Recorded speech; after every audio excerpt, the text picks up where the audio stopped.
అమ్మాయి లైఫ్ ఎలా ఉంటుందో నాకు తెలియదు కానీ 25 ఏళ్ళు దాటిన అబ్బాయి లైఫ్ మాత్రం పైకి కనబడినంత సరదాగా అయితే ఉండదు. ఓరా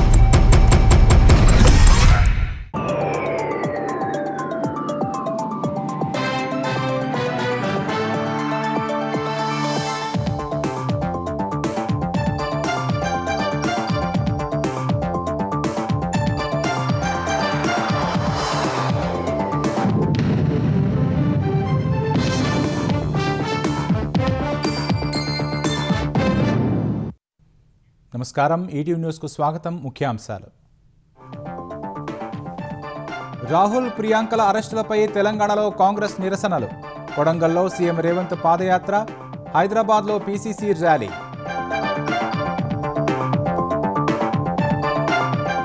గాంధీభవన్ ముట్టడికి కమలదళం ప్రయత్నం, అడ్డుకున్న పోలీసులు. బీజేపీ కార్యాలయం వద్ద కాంగ్రెస్ ఆందోళనతో ఉద్రిక్త పరిస్థితి.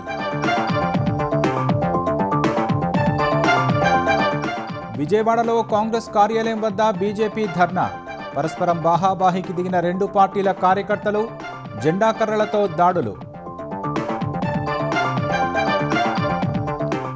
పార్లమెంటు ప్రాంగణంలో విపక్షాల నిరసన ర్యాలీ, అమిత్ షా ధర్మేంద్ర ప్రధాన్ రాజీనామాకు డిమాండ్, నీట్పై చర్చకు సిద్ధమన్న కేంద్రం.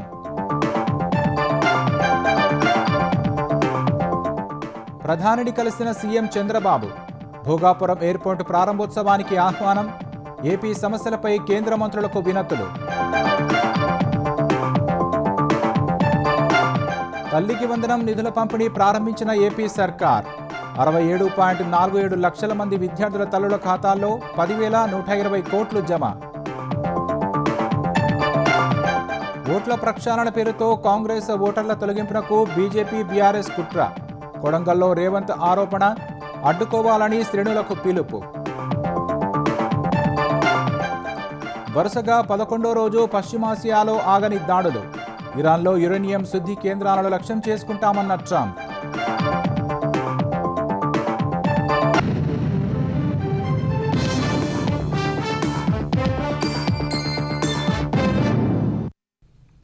ప్రశ్నాపత్రాల లీకేజీకి వ్యతిరేకంగా ఢిల్లీలో ధర్నా చేస్తున్న విద్యార్థులకు సంఘీభావంగా నిన్న కాంగ్రెస్ నేతల అరెస్టుకు నిరసనగా తెలంగాణ వ్యాప్తంగా కాంగ్రెస్ ఆందోళనలు నిర్వహించింది. సీఎం రేవంత్ రెడ్డి కొడంగల్లో, ఉప ముఖ్యమంత్రి భట్టి హన్మకొండలో జరిగిన నిరసనలో పాల్గొన్నారు. హైదరాబాద్లో పీసీసీ అధ్యక్షుడు, మంత్రులు చేసిన ర్యాలీ తీవ్ర ఉద్రిక్తతలకు దారితీసింది. ఢిల్లీలో విద్యార్థులపై పోలీసుల లాఠీ ఛార్జీని నిరసిస్తూ తెలంగాణ వ్యాప్తంగా కాంగ్రెస్ శ్రేణులు కదం తొక్కాయి. పెద్దపల్లి జిల్లా రామగుండంలో రాజీవ్ రహదారిపై కాంగ్రెస్ కార్యకర్తలు రాస్తారోకో నిర్వహించారు. సంగారెడ్డి జిల్లా జహీరాబాద్లో రోడ్డుపై బైఠాయించారు. ధర్మేంద్ర ప్రధాన్ రాజీనామా చేయాలని నినదించారు. నిజామాబాద్ జిల్లా ఆర్మూర్ మండలం అంకాపూర్లో రాస్తారోకో ఒకరోజు దీక్ష నిర్వహించారు. ఆదిలాబాద్ జిల్లాలో బీజేపీ ఎంపీ గోడం నగేష్ క్యాంపు కార్యాలయం ఎదుట నిరసన తెలపగా పోలీసులు ఆందోళనకారులను అరెస్టు చేశారు. కరీంనగర్లో కేంద్ర మంత్రి బండి సంజయ్ ఇంటి ముట్టడికి చేసిన ప్రయత్నాలను పోలీసులు అడ్డుకున్నారు. ఈ క్రమంలో పోలీసులు స్వల్ప లాఠీ చార్జ్ చేశారు.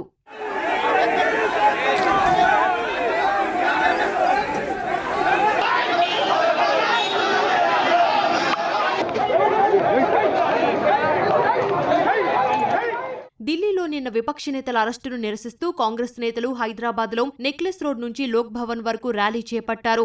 ధర్మేంద్ర ప్రధాన్ రాజీనామా చేయాలని డిమాండ్ చేస్తూ ర్యాలీ తీశారు. ర్యాలీలో పాల్గొన్న పీసీసీ అధ్యక్షుడు మహేష్ గౌడ్, మంత్రులు దామోదర, పొంగులేటి, అజారుద్దీన్లను పోలీసులు అడ్డుకున్నారు.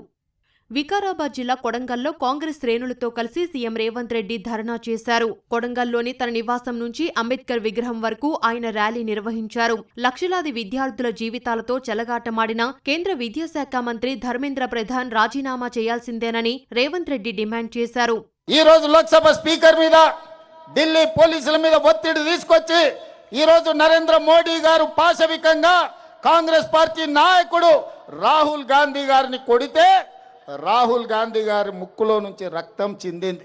ఆ రక్తం ఈ నేలను తడిపింది. నరేంద్ర మోడీ గారు ఈ దేశ ప్రజల కోసం రక్తం చిందించడం గాంధీ కుటుంబంలో రాహుల్ గాంధీ మొదటివాడు కాదు, రాహుల్ గాంధీ చివరివాడు కాదు. ఆనాడు ఇందిరాగాంధీ చేసిన త్యాగం, ఆ వారసత్వాన్ని పొనికి పుచ్చుకున్న రాజీవ్ గాంధీ ఈ దేశం కోసమే బతికిండు, ఈ ప్రజల కోసమే ప్రాణాలు ఇచ్చిండు. విద్యార్థుల జీవితాలతో చెలగాట మాడిన ఈ సంస్థల్ని వైఫల్యం చెందిన కేంద్ర మంత్రిని వదిలేద్దామా? ప్రశ్నించినందుకు ప్రజల్ని పశువులలాగా చితకబాదిన కేంద్ర ప్రభుత్వాన్ని వదిలేద్దామా? అందుకే ఈరోజు జంతర్ మంతర్లో నిరసన తెలుపుతున్న విద్యార్థులకు అండగా కొడంగల్ నుంచి మనం గలం వినిపిస్తున్నాం. రాహుల్ గాంధీ, ప్రియాంక గాంధీ గారి మీద జరిగిన దాడిని ఈరోజు మనం తీవ్రంగా ఖండిస్తున్నాం. హన్మకొండలో ఉప ముఖ్యమంత్రి భట్టి విక్రమార్క, మంత్రి కొండా సురేఖ, కాంగ్రెస్ పార్టీ నాయకులు ఆందోళనల్లో పాల్గొన్నారు. కేంద్రం తీరుపై విమర్శలు గుప్పించారు. కోట్లాది మంది జీవితాలు తల్లకిందులవుతున్నటువంటి సందర్భంలో కేంద్ర విద్యాశాఖ మంత్రి రాజీనామా చేయాలని ఒక డిమాండ్ ముందు తీసుకుని వచ్చారు. నరేంద్ర మోడీ గారు వెంటనే ఆ మంత్రి గారి చేత రాజీనామా చేపిస్తారనో లేకపోతే వారిని తొలగిస్తారనో ఆశించాం. తొలగించకపోగా ప్రశ్నలిచ్చినటువంటి విద్యార్థుల్ని అమానుషంగా లాఠీచార్జ్ చేస్తూ రక్తం కారేటట్టుగా ఆడపిల్లలను కూడా చూడకుండా దారుణంగా చేసినటువంటి సంఘటనకి కదిలిపోయినటువంటి ఈ దేశ ప్రతిపక్ష నాయకుడు, ఇది దారుణం, దుర్మార్గం. ఈ దేశ యువత పట్ల మనం అందరం బాధ్యతగా ప్రవర్తించాలి. వారి భవిష్యత్తే దేశ భవిష్యత్తు అని చెప్పి మాట్లాడుతూ ఉంటే వాళ్ళని కూడా నిర్దాక్షిణ్యంగా పోలీసుల చేత బలవంతంగా లాక్కొని వెళ్ళి వారి తీరుని ఈరోజు దేశం అంతా కూడా దిగ్భ్రాంతికి గురైంది. అందుకే దేశవ్యాప్తంగా ఈరోజు నిరసనలు జరుగుతూ ఉన్నాయి. ఆ నిరసనలో భాగంగానే దీనిపైన తీవ్రంగా మేము ఖండించడానికి వచ్చాం. రాహుల్ గాంధీ గారి అరెస్ట్ను కూడా తీవ్రంగా ఖండిస్తూ ఉన్నాం. ఖమ్మం కాంగ్రెస్ కార్యాలయం నుంచి అంబేద్కర్ కూడలి వరకు నిర్వహించిన నిరసన ర్యాలీలో మంత్రి తుమ్మల నాగేశ్వరరావు, కాంగ్రెస్ నాయకులు పాల్గొన్నారు. ప్రధాని మోదీ ఇంటి వద్ద రాహుల్ గాంధీ ధర్నాను నిరసిస్తూ హైదరాబాద్లో కాంగ్రెస్ రాష్ట్ర ప్రధాన కార్యాలయం గాంధీభవన్ ముట్టడికి బీజేపీ చేసిన ప్రయత్నం ఉద్రిక్తతలకు దారితీసింది. బీజేపీ తెలంగాణ అధ్యక్షుడు రామచంద్రరావు నేతృత్వంలో నాంపల్లి ఎగ్జిబిషన్ గ్రౌండ్ నుంచి గాంధీభవన్ వరకు కాషాయ శ్రేణులు ర్యాలీగా బయలుదేరాయి. కాంగ్రెస్కు వ్యతిరేకంగా పెద్ద ఎత్తున నినాదాలు చేశాయి. బారికేడ్లు నెట్టి బీజేపీ నేతలను పోలీసులు అడ్డుకున్నారు. ఈ క్రమంలో పోలీసులు బీజేపీ నేతలకు మధ్య తోపులాట, వాగ్వాదం జరిగాయి. ఉద్రిక్తతల నేపథ్యంలో బీజేపీ తెలంగాణ అధ్యక్షుడు రామచంద్రరావును పోలీసులు అరెస్టు చేశారు. బీజేపీ శ్రేణులను అదుపులోకి తీసుకున్నారు.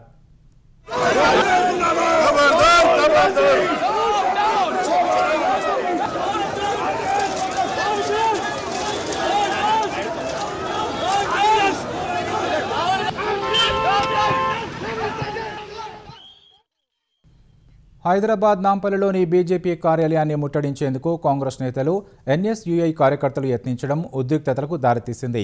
బీజేపీ ఆఫీసు ముట్టడికి వచ్చిన కాంగ్రెస్ శ్రేణులు, బీజేపీ కార్యకర్తలు పరస్పరం కర్రలు, రాళ్లు రుబ్బుకున్నారు. ఈ దాడిలో పలువురికి గాయాలయ్యాయి. ఓ మహిళా కానిస్టేబుల్ గాయపడ్డారు. పరిస్థితి చేయి దాటిపోతుండటంతో విభజన కాంగ్రెస్, ఎన్ఎస్యుఐ నేతలను పోలీసులు అరెస్టు చేశారు. అటు కాంగ్రెస్, బీజేపీ పోటాపోటీ ముట్టడుల వల్ల నాంపల్లిలో భారీగా ట్రాఫిక్ జామ్ అయింది. నాంపల్లి నుంచి ఎంజీబీఎస్ వెళ్లే మార్గంలో ట్రాఫిక్ జామ్ అయ్యి ప్రజలు తీవ్ర ఇబ్బందులు పడ్డారు.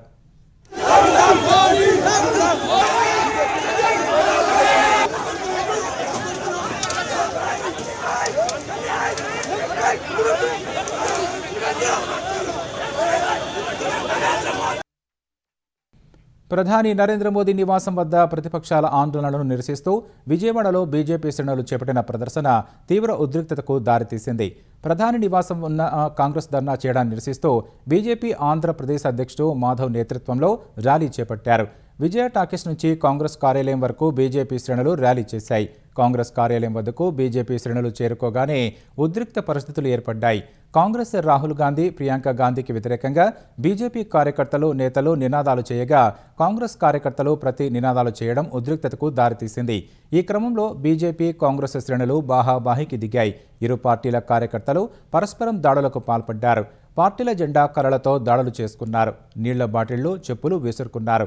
శాంతియుతంగా తాము ఆందోళన చేస్తుంటే కాంగ్రెస్ కార్యకర్తలు దాడులకు పాల్పడ్డారని మాధవ్ ఆరోపించారు. బీజేపీ శ్రేణులపై దాడిని నిరసిస్తూ ఆయన కాంగ్రెస్ కార్యాలయం వద్ద బైఠాయించారు.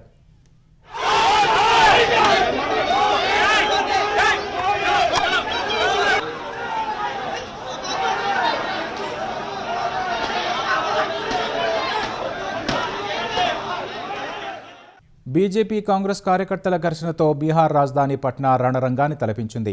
పట్నాలో కాంగ్రెస్ ప్రధాన కార్యాలయాన్ని ముట్టడించేందుకు బీజేపీ కార్యకర్తలు యత్నించగా ఘర్షణ తలెత్తింది.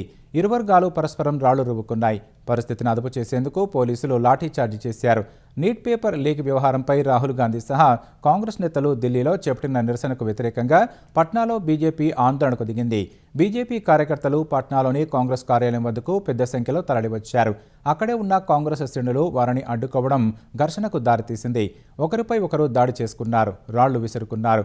పోలీసులు లాఠీలకు పని చెప్పడంతో పరిస్థితి అదుపులోకి వచ్చింది.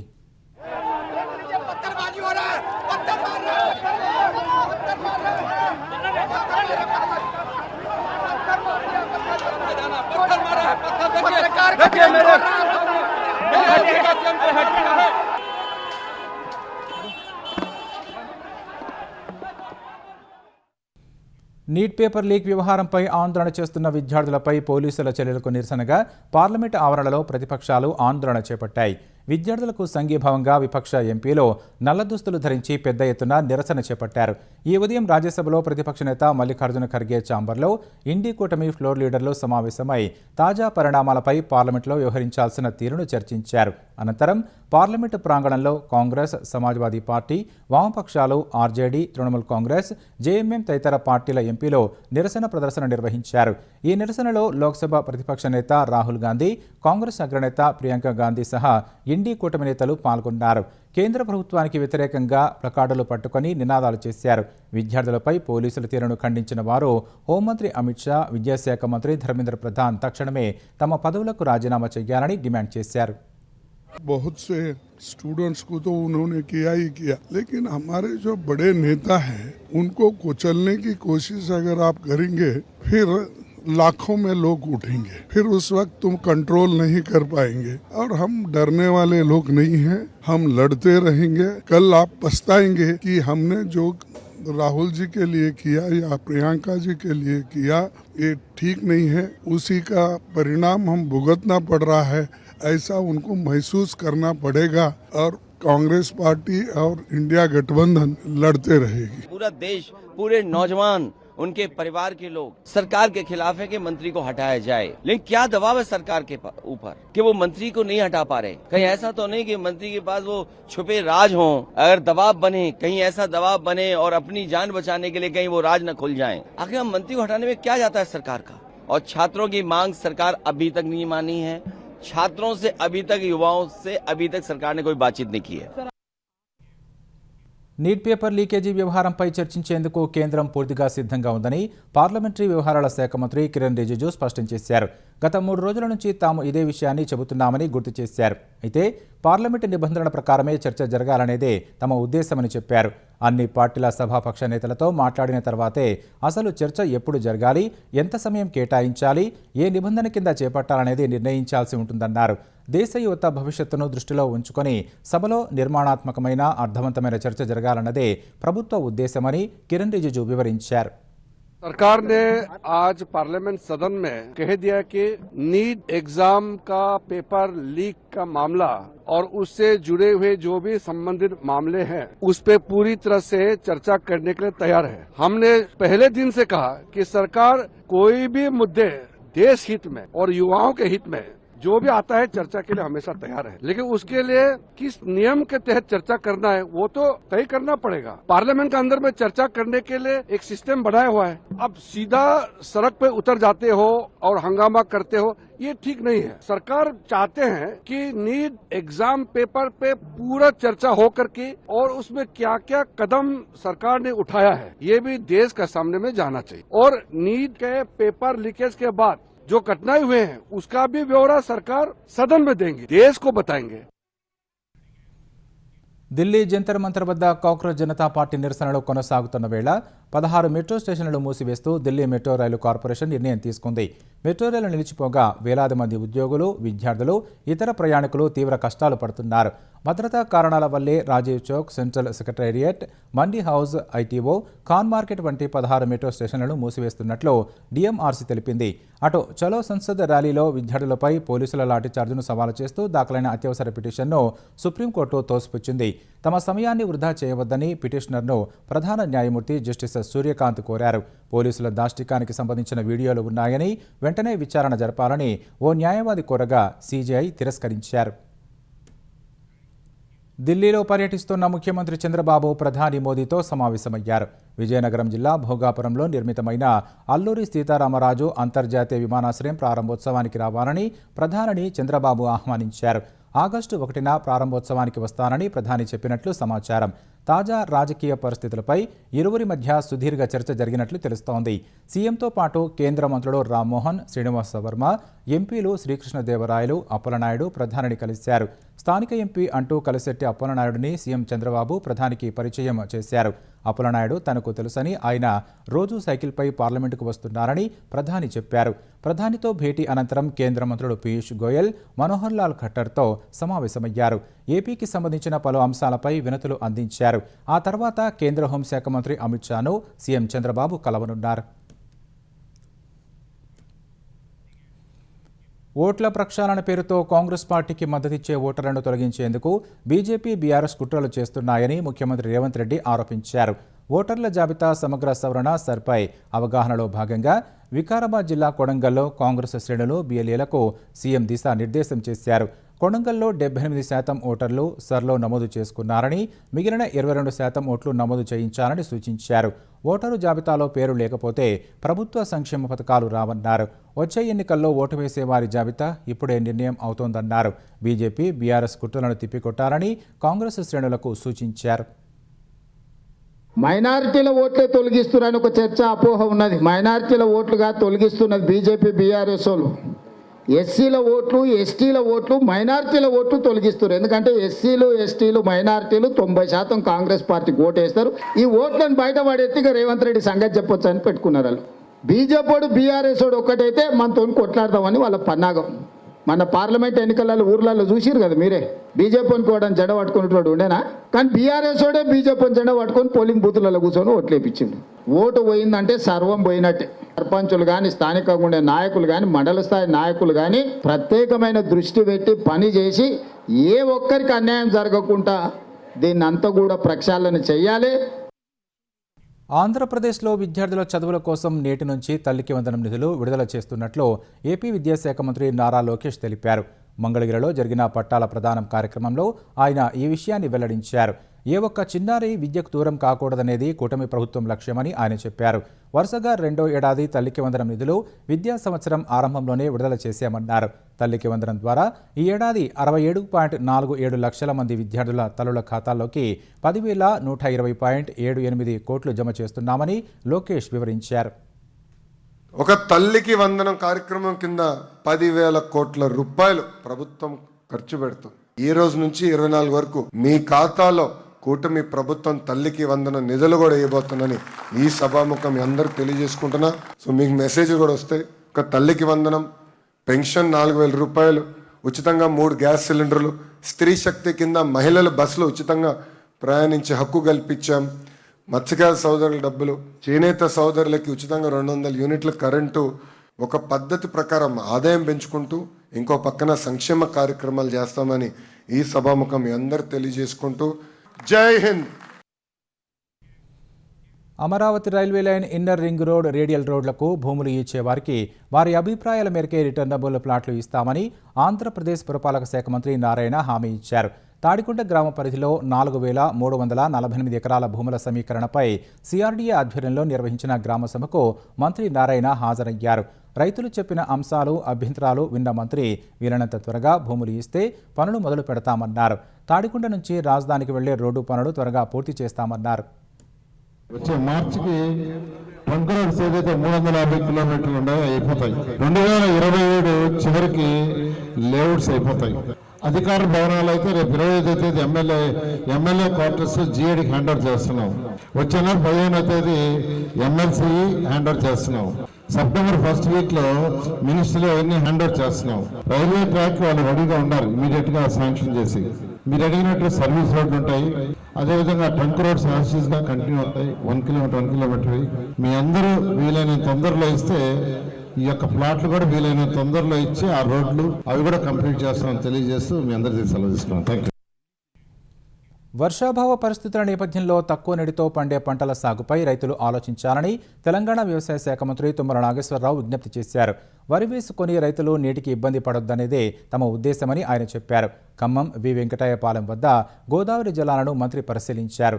సాగర్ ఆయకట్టు ద్వారా 2 లక్షల ఎకరాలను సాగులోకి తెచ్చామని మంత్రి వెల్లడించారు. ఎల్నినో మరింత బలపడితే పరిస్థితి తీవ్రమవుతుందని రైతులను హెచ్చరించారు. కలెక్టర్, వ్యవసాయ అధికారులు చెప్పిన పంటలు వేసుకోవాలని మరోసారి తుమ్మల కోరారు.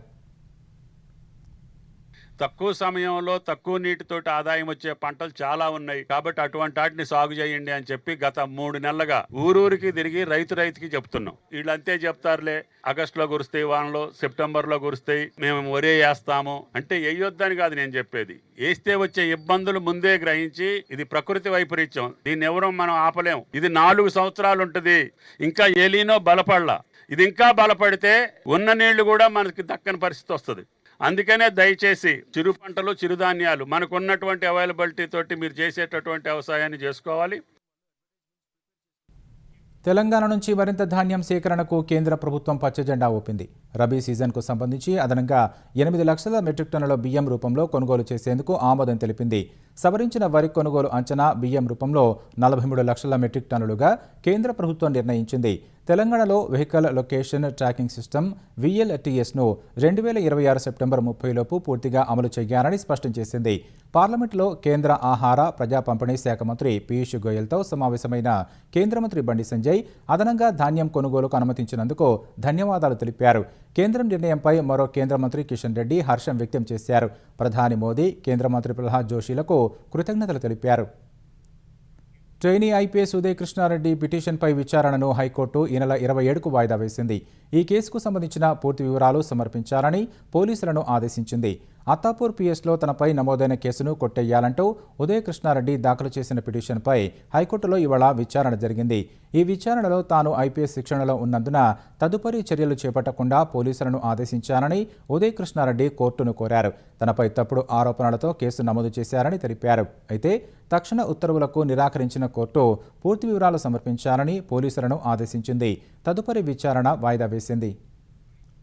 ఆదాయానికి మించి ఆస్తులు కూడబెట్టారనే ఆరోపణలపై Telangana renewable energy development corporation REDCO DE ముత్యం వెంకటరమణ, ఆయన బంధువుల ఇళ్లలో ఏసీబీ సోదాలు కొనసాగుతున్నాయి. 10 ప్రాంతాల్లో ఒక డీఎస్పీ, 6 ఇన్స్పెక్టర్లు, 20 మందికి పైగా ఏసీబీ సిబ్బంది సోదాల్లో పాల్గొన్నారు. ముత్యం వెంకటరమణ, ఆయన భార్య పేరుపై పెద్ద మొత్తంలో స్థిర చరాస్తులను గుర్తించినట్లు అధికారులు తెలిపారు. ఇప్పటి వరకు గుర్తించిన ఆస్తులను మదింపు చేస్తున్న అధికారులు ఆయన స్థిర చరాస్తుల విలువ బహిరంగ మార్కెట్లో కోట్లలో ఉంటుందని భావిస్తున్నారు. సో ఈరోజు ముత్యం వెంకటరమణ గారు అనేసి డివిజనల్ ఇంజనీర్ అండి, రెడ్కోలో డెప్యుటేషన్ మీద ఉన్నారు. సో టోటల్ 10 ప్లేసెస్లో సర్చెస్ నడుస్తున్నాయండి, డిఫరెంట్ టీమ్స్ ఉండేసి. సో ఇందులో భాగంగా ఇప్పుడు వరకు అయితే మనము 4 రెసిడెన్షియల్ ఫ్లాట్స్ ఐడెంటిఫై చేశామండి. ఒక కమర్షియల్ బిల్డింగ్ అండి, G+3 commercial building Anjaneya Nagar మూసాపేటలో ఐడెంటిఫై చేశాము. అలాగే ఇంకొక కమర్షియల్ బిల్డింగ్ అండి, G+5 కమర్షియల్ బిల్డింగ్ గుట్టల బేగంపేట ఖానామెట్లో ఐడెంటిఫై చేయడం జరిగింది. భార్య పేరు మీద 4 కంపెనీస్ ఫ్లోట్ చేసి అందులో ఒక 10 రెసిడెన్షియల్ అపార్ట్మెంట్స్ కన్స్ట్రక్షన్ చేయడం జరిగిందండి. బ్యాంక్ లాకర్ను కూడా ఐడెంటిఫై చేయడం జరిగింది. సో లాకర్ దాన్ని ఓపెన్ చేస్తామండి. 3 వెహికల్స్, 4 వీలర్ వెహికల్స్ కూడా ఐడెంటిఫై చేయడం జరిగింది. క్యాష్, గోల్డ్ అండ్ జ్యువెలరీ ఏదైతే ఉందో అది కూడా ఐడెంటిఫై చేసామో అది ఎంత ఉంది అనేసి మనం ఇంకా ఎస్టిమేషన్ చేసేది పెండింగ్ ఉందండి. Telangana gig and platform workers union, Telangana app based drivers forum gig platform ఆధ్వర్యంలో వర్కర్లు ఆకస్మికంగా సమ్మెకు దిగారు. Ola, Uber, Rapido, Porter, Swiggy, Zomato, Zepto, Blinkit ఇతర డిజిటల్ ప్లాట్ఫామ్ కంపెనీలకు చెందిన డ్రైవర్లు, ఆటో డ్రైవర్లు, ఆటో గుడ్స్ ట్రాన్స్పోర్ట్ డ్రైవర్లు, డెలివరీ వర్కర్లు, గిగ్ ప్లాట్ఫామ్ వర్కర్లు ఆందోళన చేపట్టారు. ఆగస్టు 8 నాటికి తమ న్యాయమైన డిమాండ్లను ప్రభుత్వం, ప్లాట్ఫామ్ కంపెనీలు పరిష్కరించుకుంటే నిరవధిక సమ్మె చేస్తామని గిగ్ వర్కర్లు హెచ్చరించారు. ఈ సందర్భంగా తమ డిమాండ్లను ప్రభుత్వం ముందుంచిన గిగ్ వర్కర్లు యాప్ బేస్డ్ రవాణా సేవలలో పనిచేస్తున్న ప్రతి డ్రైవర్, డెలివరీ కార్మికులు కనీస బేస్ ఫేర్, ప్రతి కిలోమీటర్కు ప్రతి నిమిషానికి న్యాయమైన ఛార్జీలను చెల్లించాలని డిమాండ్ చేశారు. Gig platform workers rules welfare board ఏర్పాటు చేయాలని కోరారు. మోటార్ వెహికల్ అగ్రిగేటెడ్ గైడ్లైన్స్ 2025 ప్రకారం కనీస బేస్ ఫేర్ ప్రకటించాలని తెలంగాణ ప్రభుత్వాన్ని కోరారు. కంపెనీలు తమ ఇష్టానుసారం ఛార్జీలు నిర్ణయించే విధానానికి ముగింపు పలకాలన్నారు. ఈ ఆందోళనకు మద్దతు తెలిపిన తెలంగాణ రక్షణ సేన అధ్యక్షురాలు కల్వకుంట్ల కవిత వారి సమస్యలను వెంటనే పరిష్కరించాలని కోరారు. 1 కాదు 2 కాదు, ఏకంగా 48 ఏళ్ల తర్వాత ఆ ఊరికి ఆర్టీసీ బస్సు వచ్చింది. ఇప్పటివరకు బస్సు సౌకర్యం లేక విద్య, వైద్యం కోసం 8 కిలోమీటర్లు నడిచి వెళ్లే ఆ గ్రామస్తులు తొలిసారి తమ గ్రామానికి వచ్చిన పల్లె వెలుగు బస్సుకు పూజలు చేసి సంబరాలు చేసుకున్నారు. నంద్యాల జిల్లా కొత్తపల్లి మండలం జానాలగూడెం గ్రామానికి 48 ఏళ్లుగా ఆర్టీసీ బస్సు వెళ్లిన దాఖలాలు లేవు. శ్రీశైలం ప్రాజెక్టులో సర్వం కోల్పోయినా ఊరు మీద ఉన్న మమకారంతో కృష్ణా తీరానికి ఎగువన గుడిసెలు నిర్మించుకొని ఆ గ్రామస్తులు జీవనం సాగిస్తున్నారు. తమ ఊరికి ఆర్టీసీ బస్సు వేయించిన నందికొట్కూరు ఎమ్మెల్యే గిత్త జయసూర్య, పార్లమెంటు ఇన్ఛార్జ్ మాండ్ర శివానందరెడ్డికి ధన్యవాదాలు తెలిపారు. మధ్యప్రాచ్యంలో ఉద్రిక్తతలు తారాస్థాయికి చేరాయి. ఇరాన్పై అమెరికా దాడులు మరింత తీవ్రమయ్యాయి. వరుసగా 11వ రాత్రి ఇరాన్లోని ఎయిర్ హ్యాండ్లర్లు, డ్రోన్ల నిల్వ కేంద్రాలే లక్ష్యంగా దాడులు చేసినట్లు యుఎస్ సెంట్రల్ కమాండ్ ప్రకటించింది. ఇరాన్పై దాడులు మరింత ఉధృతమవుతాయని అమెరికా అధ్యక్షుడు డొనాల్డ్ ట్రంప్ సంకేతాలు ఇచ్చారు. ఓవల్ ఆఫీసు నుంచి మాట్లాడిన ట్రంప్ ఇరాన్తో చర్చల పట్ల ఆసక్తి లేదని కుండబద్దలు కొట్టారు. ఇరాన్లోని ప్రధాన యురేనియం శుద్ధి కేంద్రానికి సమీపంలో ఉన్న పటిష్టమైన భూగర్భ సైట్ పికాక్స్ మౌంటైన్ లక్ష్యంగా అమెరికా దళాలు త్వరలో దాడులు చేయవచ్చని ట్రంప్ స్పష్టం చేశారు. ఈ వ్యాఖ్యలపై ఇరాన్ మండిపడింది. అణు లేదా ఇతర సున్నితమైన స్థావరాలపై దాడి చేస్తే అత్యంత తీవ్రమైన చర్యగా పరిగణిస్తామని ఇరాన్ సైనిక వర్గాలు హెచ్చరించాయి. మరోవైపు ఇరాన్ దళాలు ఒమన్ సమీపంలో ఓ వాణిజ్య ట్యాంకర్పై దాడి చేశాయి. అందులోని సిబ్బంది నౌకను వదిలి ప్రాణాలు దక్కించుకున్నారు. బహ్రెయిన్, కువైట్ లాంటి అమెరికా మిత్ర దేశాలపైన ఇరాన్ దాడులు కొనసాగిస్తోంది. ఎర్ర సముద్రంలో ఇరాన్ మద్దతు ఉన్న హూతీ తిరుగుబాటుదారులు సౌదీ అరేబియాపై నౌకా దిగ్బంధనాన్ని అమలు చేస్తుండగా 6 నౌకలు తమ మార్గాన్ని మార్చుకున్నట్లు యెమెన్ న్యూస్ ఏజెన్సీ సాబా తెలిపింది. ఈ పరిణామాలతో ఇంధన ధరలు ఆకాశానంటుతున్నాయి. అంతర్జాతీయ మార్కెట్లో బ్యారెల్ ముడి చమురు ధర $92 పైగా ట్రేడ్ అవుతోంది. అమెరికాలో గ్యాసోలిన్ ధరలు గ్యాలన్కు సగటున $4 చేరుకున్నాయి. ఇరాన్తో యుద్ధం కోసం ఇప్పటివరకు సుమారు 3.15 లక్షల కోట్లు ఖర్చు చేసినట్లు అమెరికా రక్షణ మంత్రి పీట్ హెగ్సెత్ వెల్లడించారు. ఈ మేరకు అమెరికా ఇరాన్ యుద్ధ ఖర్చులపై సెనెట్లో ప్రకటన చేసిన హెగ్సెత్ యుద్ధంలో 17 మంది అమెరికా సైనికులు ప్రాణాలు కోల్పోయినట్లు వివరించారు. ఈ ప్రకటనపై స్పందించిన ప్రతిపక్ష డెమోక్రాట్లు సరైన ప్రణాళిక లేకుండా దేశాన్ని ముగింపు లేని యుద్ధంలోకి నెడుతున్నారని అధ్యక్షుడు డొనాల్డ్ ట్రంప్పై విమర్శలు గుప్పించారు. యుద్ధ వ్యయం కోసం అధ్యక్షుడు ట్రంప్ అదనంగా కోరుతున్న $95 బిలియన్ నిధుల మంజూరును వ్యతిరేకించారు. అయితే ప్రతిపక్షాల మద్దతు లేకుండానే రిపబ్లికన్లు తమకున్న మెజారిటీతో ఈ బడ్జెట్ ప్యాకేజీని ఆమోదింపజేసుకోవడానికి సిద్ధమవుతున్నట్లు తెలుస్తోంది. మహారాష్ట్రలో 2గా చీలిన నేషనలిస్టు కాంగ్రెస్ పార్టీ ఎన్సీపీని మళ్లీ కలిపేందుకు బీజేపీ ప్రయత్నిస్తున్నట్లు ప్రచారం జోరందుకున్న వేళ కీలక పరిణామం చోటు చేసుకుంది. ఎన్సీపీ ఎస్పీ అధినేత శరద్ పవార్ ఢిల్లీలో ప్రధాని నరేంద్ర మోదీతో సమావేశమయ్యారు. పార్లమెంటు ప్రాంగణంలో జరిగిన ఈ కీలక భేటీలో శరద్ పవార్తో పాటు ఆయన కుమార్తె లోక్సభ సభ్యురాలు సుప్రియా సూలే కూడా ఉన్నారు. ఈ సందర్భంగా వారు ప్రధాని కార్యాలయంలో మోదీని స్వయంగా కలిశారు. ఎన్సీపీ అగ్రనేతలు ఇద్దరు ప్రధానితో భేటీ కావడం జాతీయ రాజకీయాల్లో ఆసక్తిని రేకెత్తిస్తోంది. అస్సాంలో ఇటీవలే బయటపడిన 2.4 కోట్ల సంవత్సరాల నాటి ఒక పురాతన వృక్ష శిలాజం ఫోటోను ఆ రాష్ట్ర ముఖ్యమంత్రి హిమంత బిశ్వ శర్మ ఎక్స్లో పోస్టు చేశారు. అస్సాంలో ప్రాచీన కాలం నాటి చెట్లు, వాతావరణంపై అనేక కొత్త విషయాలను ఈ శిలాజం వివరిస్తోందని సీఎం పేర్కొన్నారు. ముఖం ప్రాంతంలో కనుగొన్న ఈ శిలాజం సుగంధభరితమైన కేవ్రా అనే మొక్కకు చెందిందని చెప్పారు. సుమారు 8.5 కోట్ల ఏళ్ల చరిత్ర కలిగిన ఈ వృక్ష జాతి 2.4 కోట్ల ఏళ్ల క్రితం భారత్కు ఎలా చేరుకుందో, అప్పటి నుంచి అస్సాంను తన స్థిర నివాసంగా ఎలా మార్చుకుందో ఈ ఆవిష్కరణ స్పష్టం చేస్తోందని సీఎం తెలిపారు. అస్సాం భూగర్భంలో ఇంకా వెలుగులోకి రాని ఎన్నో అద్భుతమైన రహస్యాలు దాగి ఉన్నాయని హిమంత బిశ్వ శర్మ విశ్వాసం వ్యక్తం చేశారు. ఆస్ట్రేలియాలో ఓ మహిళ ఒకే కాన్పులో 4కి జన్మనిచ్చింది.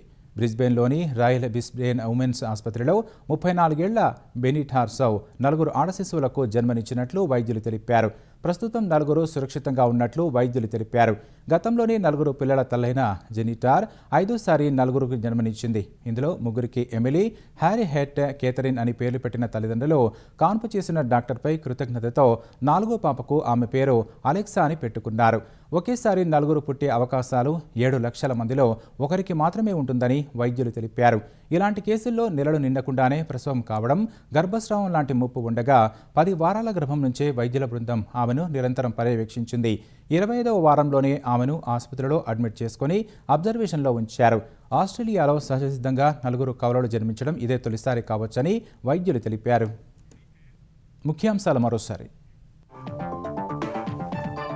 రాహుల్, ప్రియాంకల అరెస్టులపై తెలంగాణలో కాంగ్రెస్ నిరసనలు. కొడంగల్లో సీఎం రేవంత్ పాదయాత్ర, హైదరాబాద్లో పీసీసీ ర్యాలీ.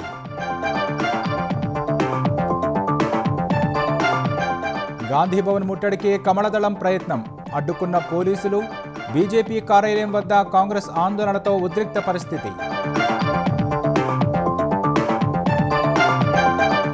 విజయవాడలో కాంగ్రెస్ కార్యాలయం వద్ద బీజేపీ ధర్నా, పరస్పరం బాహాబాహికి దిగిన 2 పార్టీల కార్యకర్తలు, జెండా కర్రలతో దాడులు. పార్లమెంటు ప్రాంగణంలో విపక్షాల నిరసన ర్యాలీ, అమిత్ షా, ధర్మేంద్ర ప్రధాన్ రాజీనామాకు డిమాండ్, నీట్పై చర్చకు సిద్ధమన్న కేంద్రం.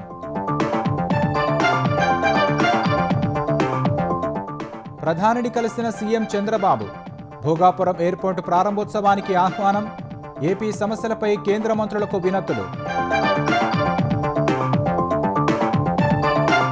తల్లికి వందనం నిధుల పంపిణీ ప్రారంభించిన ఏపీ సర్కార్. 67.47 లక్షల మంది విద్యార్థుల తల్లుల ఖాతాల్లో 10,120 కోట్లు జమ. ఓట్ల ప్రక్షాళన పేరుతో కాంగ్రెస్ ఓటర్ల తొలగింపునకు బీజేపీ బీఆర్ఎస్ కుట్ర. కొడంగల్లో రేవంత్ ఆరోపణ, అడ్డుకోవాలని శ్రేణులకు పిలుపు. వరుసగా 11వ రోజు పశ్చిమాసియాలో ఆగని దాడులు. ఇరాన్లో యురేనియం శుద్ధి కేంద్రాలను లక్ష్యం చేసుకుంటామన్న ట్రంప్.